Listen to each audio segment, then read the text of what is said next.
பணியாளர்கள் கைது தொடர்பாக தவிக தலைவர் விஜய் தனது கண்டனத்தை பதிவு செய்திருக்கிறார். கூடுதல் விவரங்களை எமது செய்தியாளர் மணிகண்டன் வழங்க கேட்கலாம். வணக்கம் மணிகண்டன், உங்களுடைய தகவல் என பதிவு பண்ணுங்க.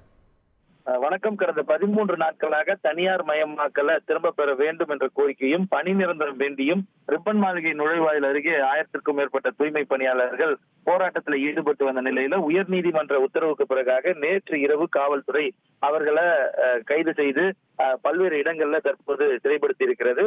இந்த நிகழ்வுக்கு கண்டனம் தெரிவிக்கும் வகையில தமிழக வெற்றி கழக தலைவர் விஜய் அறிக்கையை வெளியிட்டிருக்கிறார்.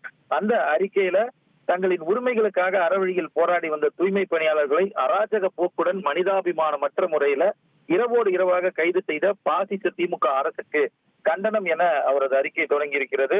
கைது செய்யப்பட்ட தூய்மை பணியாளர்கள் வெவ்வேறு இடங்கள்ல தங்களின் குடும்பத்தினரோடு கூட தொடர்பு கொள்ள முடியாத வகையில எந்தவித உதவிகளும் கிடைக்காத வகையில அடைத்து வைக்கப்பட்டிருப்பதாகவும் குடும்பத்தினரோடு கூட தொடர்பு கொள்ள முடியாத அளவிற்கு அடைத்து வைக்க தூய்மை பணியாளர்கள் என்ன தேச விரோதிகளா?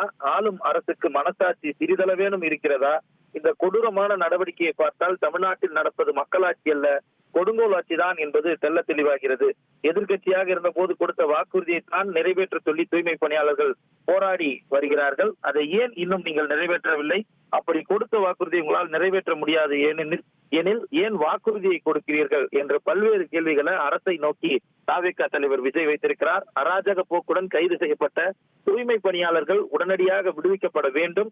அவர்கள் தங்களின் கோரிக்கைகளை முன்னிறுத்தி போராடுவதற்கு மாற்று இடம் வழங்கப்பட வேண்டும் என்ற கோரிக்கையும் தமிழக வெற்றி கழக தலைவர் அவரது அறிக்கையின் வாயிலாக தெரிவித்திருக்கிறார். விவரங்களுக்கு நன்றி மணிகண்டன்.